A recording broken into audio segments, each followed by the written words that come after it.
S block elements, और हम लोग इसमें ग्रुप 1 एलिमेंट्स एल्कली मेटल्स के बारे में स्टडी कर रहे हैं। और ये एल्कली मेटल्स ग्रुप 1 एलिमेंट्स का लास्ट टॉपिक है, इंपॉर्टेंट कंपाउंड्स ऑफ सोडियम। इसके बाद ग्रुप 2 एलिमेंट्स डिस्कस करेंगे, एल्केलाइन अर्थ मेटल्स। तो सोडियम कुछ इंडस्ट्रियल कंपाउंड्स फॉर्म करता है which have lot of applications in the industrial level as well as the domestic level पे भी हम लोग काफी ज्यादा यूज करते हैं इन कंपाउंड्स का। इनमें द मोस्ट कॉमन सबसे पहले आपके पास आता है सोडियम कार्बोनेट, जिसको हम वॉशिंग सोडा बोलते हैं। ये हाइड्रेटेड सोडियम कार्बोनेट होता है। ये 10 वाटर मोल्स ऑफ क्रिस्टलाइजेशन यहाँ पे प्रेजेंट रहते हैं। सोडियम कार्बोनेट को प्रिपेयर किया जाता है जनरली बाय सॉल्वे प्रोसेस होती है हमारे पास एक। इसमें एक्चुअल में 3 स्टेप मैकेनिज्म होता है, ये रिएक्शन टेक्स प्लेस करती है। इस प्रोसेस में सोडियम हाइड्रोजन कार्बोनेट की जो लो सोल्युबिलिटी रहती है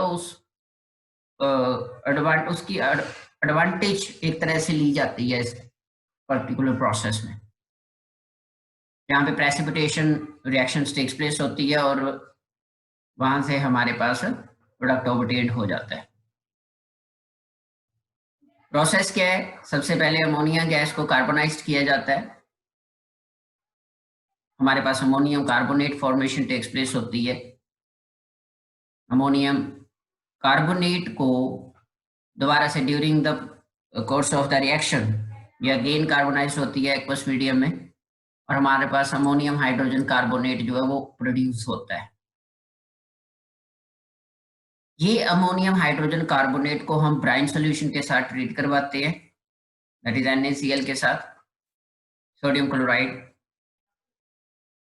और यहाँ से एक तरह से displacement type reaction takes place होती है और हमारे पास सोडियम हाइड्रोजन कार्बोनेट जो है वो क्रिस्टलाइज हो जाता है। यहाँ ये जो सोडियम हाइड्रोजन कार्बोनेट है, जिसको हम सोडियम बाइकार्बोनेट बोलते हैं, ये जो क्रिस्टल्स प्रोड्यूस होते हैं इनको हीट किया जाता है in the absence of air. मतलब एक तरह से आप कह सकते हो कि थर्मली डिकम्पोज किया जाता है, thermal decomposition reaction takes place होती है और हमारे पास सोडियम कार्बोनेट प्रोड्यूस होता है। ये कंप्लीट सॉल्वे प्रोसेस होती है। फर्स्ट स्टेप में अमोनिया को पास आउट करवाया जाता है तो carbon dioxide gas in the presence of water, that is aqueous medium में ammonium carbonate formation takes place होती है और अमोनियम कार्बोनेट जो बनता है ड्यूरिंग द प्रोसेस वो अगेन रिएक्ट करता है कार्बन डाइऑक्साइड के साथ and water to produce ammonium hydrogen carbonate. इस अमोनियम हाइड्रोजन कार्बोनेट को हम सोडियम क्लोराइड के साथ ट्रीट करते हैं और वहां से डिस्प्लेसमेंट रिएक्शन टेक्स प्लेस होकर sodium hydrogen carbonate as insoluble material, insoluble chemical species हमारे पास प्रोड्यूस होता है इन द क्रिस्टलाइन फॉर्म में। ठीक है जी, क्रिस्टल सेपरेट आउट हो जाते हैं सोडियम हाइड्रोजन कार्बोनेट के, जिनको हम सेपरेट आउट करके उनकी डिकम्पोजिशन करते हैं, थर्मल डिकम्पोज करते हैं इनको, और वहां से हमारे पास सोडियम कार्बोनेट जो है वो प्रोड्यूस हो जाता है। यहाँ पे जो अमोनिया रहती है इसको रिकवर किया जाता है जब अमोनियम क्लोराइड सॉल्यूशन को स्लेट लाइन के साथ हम लोग ट्रीट करते हैं, कैल्शियम हाइड्रोक्साइड के साथ ट्रीट किया जाता है अमोनियम क्लोराइड सॉल्यूशन को, और वहां से अमोनिया जो है वो प्रोड्यूस होती रहती है side by side for the further process के लिए। यहाँ पे याद एक क्वेश्चन भी आता है आपको इसके लिए कि सॉल्वे प्रोसेस को हम सिर्फ और सिर्फ सोडियम कार्बोनेट बनाने के लिए ही यूज कर सकते हैं। It can not be use for the manufacturation of potassium carbonate. उसके पीछे रीजन ये है कि पोटाशियम हाइड्रोजन कार्बोनेट जो होता है वो सोलुबल होता है, ठीक है, तो precipitated by the addition of ammonium hydrogen carbonate to a saturated solution of potassium chloride. हमारे पास क्रिस्टलाइजेशन नहीं होती सोल्यूशन फॉर्म हो जाता है और वो कंसंट्रेट फॉर्म में प्रोड्यूस होता है। Concentrated that is saturated solution of potassium hydrochloride हमारे पास प्रोड्यूस हो जाता है। यही कारण है कि हम लोग सॉल्वे प्रोसेस को यूज नहीं करते for preparation of potassium carbonate. ठीक है जी, ये याद रखना है आप लोगों ने। ये एनसीईआरटी का क्वेश्चन भी, एनसीईआरटी एक्सरसाइज में ये क्वेश्चन भी है कि why Solvay process can not be used for the preparation of potassium carbonate. So in this way you can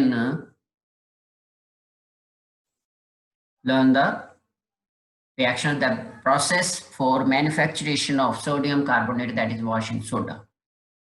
properties की बात करें तो सोडियम कार्बोनेट जो रहता है व्हाइट क्रिस्टलाइन सॉलिड होता है, डेकाहाइड्रेट की फॉर्म में ये एग्जिस्ट करता है, 10 water moles of crystallisation present होते हैं इसमें। ये कारण है कि इसको वॉशिंग सोडा के नाम से जाना जाता है। सोल्यूबल इन वाटर होता है, जब हीटिंग करते हैं तो डेकाहाइड्रेट लॉस हो जाते हैं, that is bottom moles of crystallisation move out हो जाते हैं, इस तरह से आप देख सकते हो। और फर्दर हीटिंग के ऊपर 373 केल्विन के ऊपर जब हम इसको हीट करते हैं तो जो थोड़ा बहुत वाटर ऑफ क्रिस्टलाइजेशन बचे भी होते हैं मोनोहाइड्रेट, वो भी मूव आउट हो जाते हैं और यहाँ से हमारे पास सोडा ऐश प्रोड्यूस होती है, एनहाइड्रस सोडियम कार्बोनेट जिसको हम बोलते हैं, एनहाइड्रस सोडियम कार्बोनेट। ये 1 मार्क में क्वेश्चन आते हैं, what is soda ash, what is washing soda, give its chemical name and chemical formula, इस तरह से 1 मार्क के क्वेश्चन आते हैं। बाकी कार्बोनेट पार्ट जो रहता है सोडियम कार्बोनेट का, ये फर्दर हाइड्रोलाइज हो सकता है by water to form an alkaline solution, बन लेता है, यहाँ से अल्केलाइन सॉल्यूशन बन जाता है। So this is about the manufacturing and the properties of washing soda. Uses वगैरह की बात करें तो softening of hard water, laundering, cleaning purposes के लिए इसका यूज किया जाता है। ग्लास प्रेपरेशन के लिए, मैन्युफैक्चरेशन ऑफ ग्लास इंडस्ट्री में यूज किया जाता है। सोप का तो है ही है, बेसिकली बोरेक्स वगैरह बनाने के लिए इसका यूज किया जाता है, as well as caustic soda जो होता है उसकी फॉर्मेशन के लिए इसकी यूटिलाइजेशन जो है वो की जाती है वॉशिंग सोडा की। सिमिलरली पेपर इंडस्ट्री में, पेंट इंडस्ट्री में, टेक्सटाइल इंडस्ट्री में इसका काफी ज्यादा यूज रहता है। इसके अलावा लैब रिएजेंट की फॉर्म में भी इसको यूज किया जाता है, qualitative as well as quantitative analysis में। ठीक है, +1 में हम लोग वॉल्यूमेट्रिक एनालिसिस करते हैं, वहां पे भी यूटिलाइजेशन होती है इसकी। ठीक है जी, आपने देखा होगा प्रैक्टिकल फाइल में आपके कुछ प्रैक्टिकल्स है सोडियम कार्बोनेट सॉल्यूशन के साथ। सिमिलरली क्वांटिटेटिव एनालिसिस जो रहती है, सॉल्ट एनालिसिस, वहां पे भी हम लोग इसकी यूटिलाइजेशन जो है वो करते हैं। सो this is the first ever compound, that is very first compound of sodium washing soda. Next is your sodium chloride, जिसको आप टेबल सॉल्ट के नाम से भी जानते हो या कॉमन सॉल्ट के नाम से जानते हो। सिंपली सी वाटर इसका रिचेस्ट जो मोस्ट अबंडेंट सोर्स रहता है वो सी वाटर ही है। इसमें सी वाटर से प्रोड्यूस होता है, 2.9% के आसपास by mass of the salt जो है वो सी वाटर से प्रोड्यूस होता है। बाकी जनरली मैन्युफैक्चरेशन की अगर बात करें तो वेपोरेशन ऑफ सी वाटर से प्रोड्यूस किया जाता है। 50 लाख टन्स ऑफ सॉल्ट जो है वो प्रोड्यूस होता है annually in India by solar evaporation process. बाकी क्रूड सोडियम क्लोराइड जो होता है ये क्रिस्टलाइजेशन के थ्रू प्रोड्यूस किया जाता है। ठीक है, क्रिस्टलाइज किया जाता है सोडियम क्लोराइड सॉल्यूशन को, इसमें लेकिन इम्प्योरिटीज प्रेजेंट रहती हैं in the form of sodium sulphate, calcium chloride and magnesium chloride, ये इम्प्योरिटीज रहती है। इसमें कैल्शियम क्लोराइड जो होता है एंड मैग्नीशियम क्लोराइड ये इम्प्योरिटीज रहती है बिकॉज दे आर डाइल्यूसेंट नेचर होती है इनकी, that is absorb moisture easily from the atmosphere. ठीक है, हमारे पास 2 तरह की स्पीशीज होते हैं, एक डाइल्यूसेंट, एक हाइग्रोस्कोपिक। डेलिक्यूसेंट, ठीक है जी, डेलिक्यूसेंट एंड हाइग्रोस्कोपिक स्पीशीज, ये वो स्पीशीज होते हैं। डेलिक्यूसेंट की अगर बात करें, सिंपली क्या करते हैं कि water moisture from the surrounding water moisture को ऑब्जॉर्व करेंगे। ठीक है, और उसमें ही जो मॉइस्चर अब्जॉर्ब करते हैं फ्रॉम द सराउंडिंग उसी में अपना एक एक्वा सॉल्यूशन जनरेट कर लेते हैं। ये इनको डाइल्यूसेंट सब्सटेंसेस बोला जाता है। एक होते हैं हाइग्रोस्कोपिक। हाइग्रोस्कोपी के केस में क्या होता है, they just absorb the moisture from the surrounding but do not make their own solution in it. उसमें सॉल्यूशन नहीं बनाते, एब्जॉर्ब सॉल्यूशन अब्जॉर्ब जो वाटर है वो अब्जॉर्ब जरूर कर लेते हैं। ठीक है जी। तो ये जो कैल्शियम क्लोराइड और मैग्नीशियम क्लोराइड होते हैं ये डाइल्यूसेंट होते हैं, मींस टू से मॉइस्चर अब्जॉर्ब करके उसमें ये अपना सॉल्यूशन फॉर्म कर लेते हैं। तो प्योर सोडियम क्लोराइड बनाने के लिए जो क्रूड सॉल्ट होता है उसको डिसॉल्व किया जाता है मिनिमम अमाउंट ऑफ वाटर में और फिल्ट्रेशन की जाती है to remove the insoluble impurities. इस सॉल्यूशन को उसके बाद सैचुरेट किया जाता है with hydrogen chloride HCl gas के साथ। ठीक है, और वहां से हमारे पास crystals of pure sodium chloride जो है वो सेपरेट आउट करवा लिए जाते हैं। इसमें कैल्शियम एंड मैग्नीशियम क्लोराइड जो होते हैं वो ज्यादा सोल्युबिलिटी रहती है, डाइल्यूशन नेचर है, सोल्युबिलिटी ज्यादा रहती है देन सोडियम क्लोराइड, वो सॉल्यूशन में प्रेजेंट रहते हैं। सोडियम क्लोराइड आपका क्रिस्टलाइज आउट हो जाता है, वहां से क्रिस्टल की फॉर्म में हम ऑब्टेन कर लेते हैं इसको। बाकी मेल्टिंग पॉइंट की बात करें तो हाई मेल्टिंग पॉइंट होता है, अगर 1081 केल्विन के आसपास मेल्ट करता है ये। सोलबिलिटी 36 ग्राम पर 100 ग्राम वो वाटर रहती है एट 273 केल्विन टेम्परेचर। ठीक है जी। बाकी इसकी जो सोलबिलिटी रहती है वो ऑलमोस्ट कांस्टेंट सी रहती है, कोई खास इफेक्ट नहीं पड़ता with rise in the temperature of the system. ठीक है, the solubility does not increase appreciably with increase in temperature conditions. Lattice enthalpy काफी ज्यादा हाई रहती है इसकी सोडियम क्लोराइड की। ठीक है जी। बाकी यूजेस की बात करें तो कॉमन सॉल्ट, टेबल सॉल्ट की फॉर्म में डोमेस्टिक पर्पसेस के लिए यूज किया जाता है। इसके अलावा preparation of sodium peroxide, sodium hydroxide as well as sodium carbonate के लिए भी इसकी यूटिलाइजेशन की जाती है, जैसा कि अभी आपने यहाँ पे इस रिएक्शन में देखा ही है। ये अमोनियम हाइड्रोजन कार्बोनेट को हम सोडियम क्लोराइड के साथ ट्रीट करते हैं for preparation of sodium hydrogen carbonate. ठीक है जी। In this way you can explain the properties, preparation, method of preparation for sodium chloride and its uses. Next आता है आपके पास सोडियम हाइड्रोक्साइड, जिसको हम कास्टिक सोडा के नाम से जानते हैं। तो सोडियम हाइड्रोक्साइड कमर्शियली जो प्रेपरेट किया जाता है that is electrolysis of sodium chloride. जो आपकी ब्राइन सॉल्यूशन होता है 10% NaCl सॉल्यूशन, उसको इलेक्ट्रोलाइज किया जाता है। कैसनर सेल होता है हमारे पास, ये डिवाइस होती है जिसमें इलेक्ट्रोलिसिस प्रोसेस कैरिड आउट की जाती है for the manufacturation of sodium hydroxide. Brine solution लिया जाता है। ठीक है, कैथोड टर्मिनल के ऊपर सोडा एमेल्गम प्रोड्यूस होते हैं। एमेल्गम्स क्या होती हैं, that is alloys of metal with mercury, ये रहते हैं। तो कैसनर कैलर सेल में मर्करी इलेक्ट्रोड्स होते हैं। ब्राइन सॉल्यूशन को इलेक्ट्रोलाइज किया जाता है, mercury as a cathode and carbon as a anode. Sodium metal discharge होती है at the cathode combined with mercury, और वहां से सोडियम एल्गम फॉर्मेशन हो जाती है, और chlorine gas at the anode terminal के ऊपर आपकी इवॉल्व हो जाती है वहां से। ठीक है जी। बाकी इस अमेल्गम से अब ये जो अमेल्गम फॉर्मेशन आपकी हुई, ठीक है, इस अमेल्गम को ट्रीट किया जाता है विद वाटर के साथ, और वहां से आपके पास sodium hydroxide and hydrogen gas जो है वो प्रोड्यूस हो जाते हैं। You can write on this reaction, यहाँ से आप देख सकते हो सोडियम एल्गम हाइड्रोलाइज किया, आपके पास कास्टिक सोडा प्रोड्यूस हो गया, और mercury and hydrogen gas produce हो जाता है एज अ बाय प्रोडक्ट्स की फॉर्म में। सोडियम हाइड्रोक्साइड आप लोगों ने देखा भी होगा। ठीक है, सोडियम हाइड्रोक्साइड जो होते हैं पैलेट्स होते हैं व्हाइट कलर के, ट्रांसल्यूसेंट सॉलिड होता है ये। मेल्टिंग पॉइंट इसका 590 केल्विन के आसपास रहता है, और वाटर सोल्यूबल होता है, रेडिली सोल्यूबल इन वाटर, और एल्किलाइन सॉल्यूशन बनाता है ये जब हम इसको वाटर में डिसॉल्व करते हैं। बाकी सोडियम हाइड्रोक्साइड के जो क्रिस्टल्स होते हैं ये डाइल्यूसेंट नेचर होती है। डाइल्यूसेंट वही जो मैंने अभी आपको बताया है कि ये वो सब्सटेंसेस होते हैं जो सराउंडिंग से मॉइस्चर को एब्जॉर्ब कर लेते हैं और उसी मॉइस्चर में अपना सॉल्यूशन फॉर्म कर लेते हैं। They are known as deliquescent species. एक होते हैं हाइग्रोस्कोपिक, तो हाइग्रोस्कोपिक जो होते हैं वो मॉइस्चर एब्जॉर्ब करते हैं लेकिन उसमें सॉल्यूशन फॉर्म नहीं करते, just they absorb the moisture and retain the moisture in them. ठीक है, और वो एक तरह से एब्जॉर्ब करके रखते हैं, उसको पकड़ के रखते हैं मॉइस्चर को, ये चीज होती है। तो सोडियम हाइड्रोक्साइड जो रहता है ये डाइल्यूसेंट नेचर होती है इसकी। ठीक है, इसके अलावा sodium hydroxide solution at the surface react with carbon dioxide, हमारे पास क्या बन जाता है, सोडियम कार्बोनेट फॉर्मेशन हो जाती है। अगर आपने अगर देखा भी होगा ये अगर सोडियम हाइड्रोक्साइड सॉल्यूशन जो है, अगर हमसे लिटिल बिट जैसे ड्रॉपलेट्स वगैरह केमिस्ट्री लैब्स वगैरह में अगर कुछ ड्रॉपलेट्स रह जाती हैं, या इवन जो सोडियम हाइड्रोक्साइड सॉल्यूशन है अगर हम उसको बॉटल में पैक करके रखते हैं, ठीक है, स्टोर करके रखते हैं, तो आफ्टर सम टाइम वो सॉलिड मास में ऑब्टेन्ड हो जाता है। मतलब सोडियम हाइड्रोक्साइड सॉल्यूशन जो है कार्बन डाइऑक्साइड के साथ रिएक्ट करके सोडियम कार्बोनेट बना लेता है।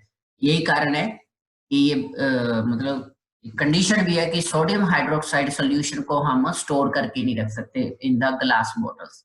वो सोडियम कार्बोनेट बन जाता है और सोडियम कार्बोनेट फॉर्मेशन के with the passage of time वो एक तरह से सीलिंग हो जाती है उसकी, वो परमानेंटली एक तरह से जो कैप होती है जो जिसमें हम लोग इसको स्टोर करते हैं, मान लीजिए स्टोर करना भी है तो हम लोग ग्लास कैप्स के साथ उसको बंद नहीं करते, ऊपर कॉर्क लगाते हैं, वो ग्लास कॉर्क नहीं यूज करते उसको बंद, बॉटल को बंद करने के लिए, जेट बॉटल को बंद करने के लिए।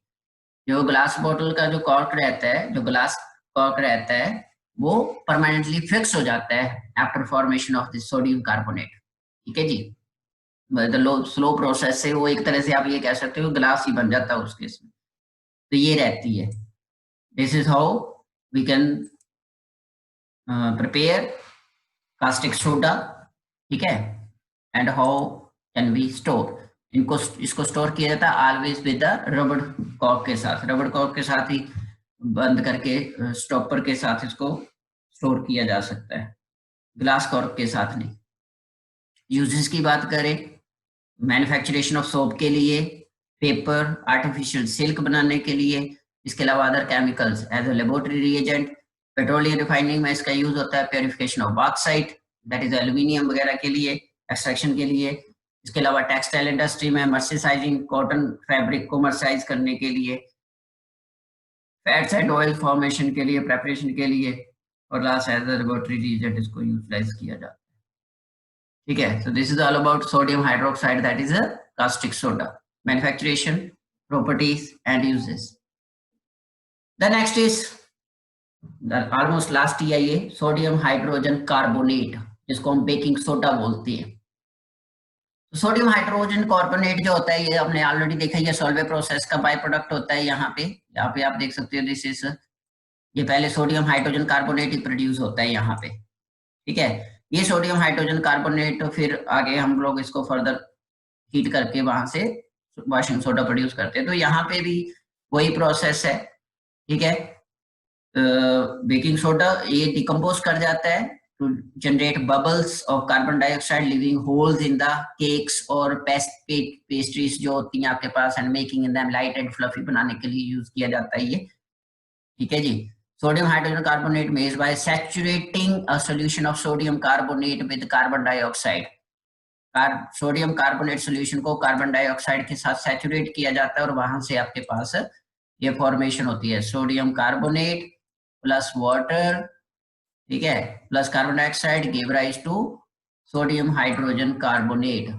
ये व्हाइट क्रिस्टलाइन पाउडर होता है sodium hydrogen carbonate, less soluble in water and gets separate out, ठीक है। ये माइल्ड एंटीसेप्टिक प्रॉपर्टीज भी शो करता है, ठीक है। स्किन इन्फेक्शंस के लिए जो माइल्ड स्किन इन्फेक्शंस थोड़ी बहुत होती है वहां पे हम इसको अप्लाई कर सकते हैं। The most important common use जो रहता है वो रहता है फायर एक्सटिंग्विशर का, fire extinguisher along with concentrated sulphuric acid, वहां से कार्बन डाइऑक्साइड गैस प्रोड्यूस होती है। So this is how sodium hydrogen carbonate is prepared, ठीक है। और फ्लफीनेस के लिए, पेस्ट्रीज वगैरह बनाने के लिए, केक्स वगैरह बनाने के लिए इसका यूज किया जाता है। बेकिंग सोडा एक इसी से बनता है बेकिंग जो पाउडर होता है। बेकिंग सोडा और बेकिंग पाउडर में एक ही डिफरेंस है कि बेकिंग पाउडर के केस में एडिबल एसिड्स की एडिशन होती है। बेकिंग सोडा में जब हम edible acid like tartaric acid वगैरह ऐड कर देते हैं तो वो बेकिंग पाउडर बन जाता है। उस केस में केमिकल फॉर्मूला यही रहता है sodium hydrogen carbonate. So beta, this is all about the compounds of sodium and alkali metals also. इसमें आगे नेक्स्ट आपके पास बायोलॉजिकल इंपॉर्टेंस रहती है, ये काफी इंपॉर्टेंट क्वेश्चन बन जाता है यहाँ से, biological importance of sodium and potassium. तो इसको अच्छी तरह से आपने स्टडी कर लेना है। बायोलॉजिकली अगर बात करें 70 kg एक एवरेज मैन की केस में 90 ग्राम सोडियम प्रेजेंट होना चाहिए and 170 gram of potassium present होना चाहिए with only 5 gram of iron and 0.06 gram of copper के विद रिस्पेक्ट, मतलब इनका कंटेंट ज्यादा रहना चाहिए। यहाँ से 1 मार्क के क्वेश्चन बन जाते हैं। सोडियम आयंस जो रहते हैं वो primarily on the outside of the cells रहते हैं, जो हमारे बायोसेल्स होते हैं, ठीक है, being located in blood plasma. जो सोडियम आयंस रहते हैं ब्लड प्लाज्मा में रहते हैं and in the interstitial fluid which surrounds the cells, मतलब सेल के आसपास जो फ्लूइड रहता है वहां पे एंड ब्लड प्लाज्मा में। ये आयंस क्या करते हैं, these ions participate in the transmission of nerve signals, ठीक है, in regulating the flow of water across the cell membranes and in the transport of sugars and amino acids into the cells. इनमें ये functioning करते हैं, ठीक है जी। इसके अलावा सोडियम एंड पोटेशियम जो रहते हैं they also so similar chemically different quantitatively in their ability to penetrate cell membranes, ठीक है। तो इन द ट्रांसपोर्टेशन की अगर बात करें, इन द ट्रांसपोर्ट मैकेनिज्म्स की अगर बात करें, इनकी efficiency to activate the enzymes, ठीक है, वो रहती है। पोटेशियम आयंस जो होते हैं मोस्ट अबंडेंट कैटायंस रहते हैं, जैसे कि अभी आपने देखा भी है कि सोडियम के कंपैरेटिवली पोटेशियम का कंटेंट जो रहता है वो काफी ज्यादा रहता है, 170 ग्राम के आसपास, ऑलमोस्ट डबल ही मान के चलो आप, ठीक है। तो इनकी काफी ज्यादा इंपॉर्टेंस होती है हमारी बॉडी में, ये काफी ज्यादा एंजाइम्स को एक्टिवेट करने में हेल्प करते हैं।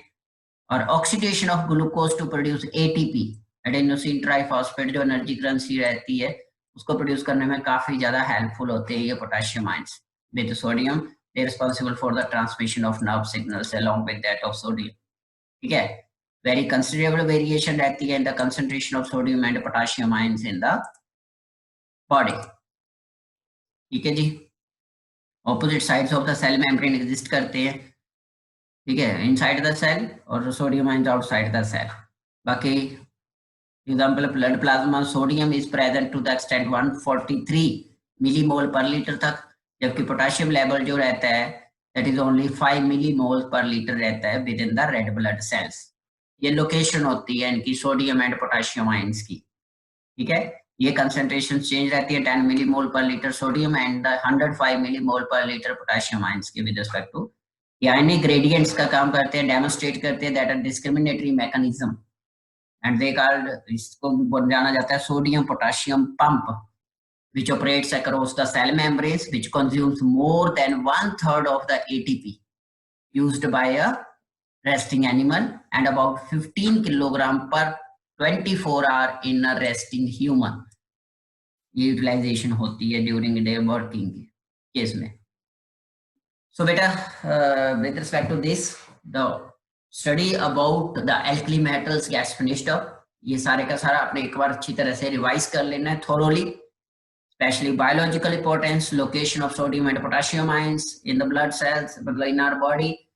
इसके अलावा compounds of sodium, जिसमें वॉशिंग सोडा आ जाता है, बेकिंग सोडा आ जाता है और कास्टिक सोडा आ जाता है, ठीक है। इनको अच्छी तरह से प्रिपेयर कर लेना। कुछ क्वेश्चंस बनते हैं एनसीईआरटी में, आपके क्वेश्चंस ऑलरेडी प्रेजेंट हैं ये, तो वहां से इनको अच्छी तरह से आप लोगों ने कर लेना है।